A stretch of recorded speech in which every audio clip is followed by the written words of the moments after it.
آج ہم سب سے پہلی مد متصل کے بارے میں ہم دیکھیں گے کہ مد متصل کیا ہوتی ہے۔ ہیڈنگ دے مد متصل اور لکھیں حروف مدہ کے بعد اگر سبب مدہ حمزہ اسی کلمے میں آ جائے تو مد متصل کریں گے۔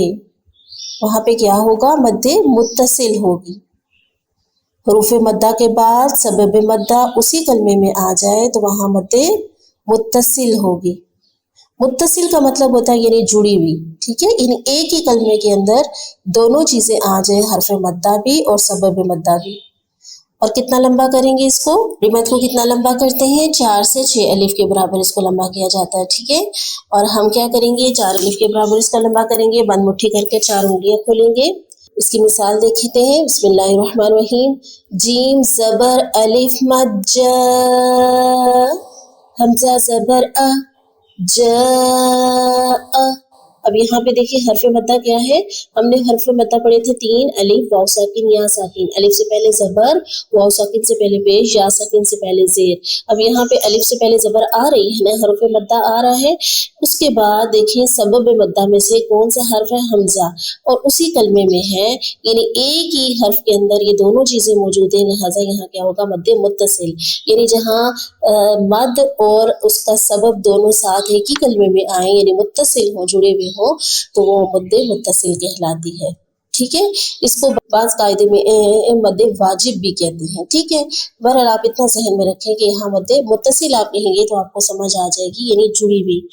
کیسے پڑھیں گے اس کو؟ جاء۔ اسی طرح جیم زیر یا مد جی، حمزہ زبر آ، جی آ۔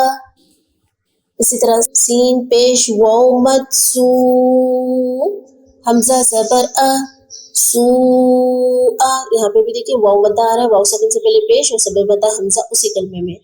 اسی طرح اولیاء، یہاں پہ دیکھیں الف سے پہلے یا کے اوپر زبر، الف مدہ اور ساتھ ہی حمزہ سبب آ گیا، مد متصل۔ دعائی، یشاء، یہاں پہ بھی الف مدہ، دعا اور یشاء دونوں پہ الف مدہ اور سبب مدہ حمزہ اسی کلمے میں ہے، لہٰذا یہاں کیا ہوگا؟ مد متصل۔ پریشان ہونے کی ضرورت نہیں ہے، کوئی چیز مشکل نہیں ہے، مشکل ہوتی ہے لیکن ناممکن کوئی چیز نہیں ہے۔ آپ تھوڑی سی توجہ دیں گے انشاءاللہ یہ چیزیں آپ کو سمجھ آ جائیں گی، اور بار بار ہم یہی آیات میں بھی دہراتے ہیں، انشاءاللہ جب ہم آیات کے اندر ان کو دیکھیں گے تو ہمیں مزید اچھے سے سمجھ آ جائے گی، ٹھیک ہے۔ آج کا لیسن ہمارا کمپلیٹ ہوتا ہے، اپنا بہت سارا خیال رکھیں، اپنوں کا خیال رکھیں۔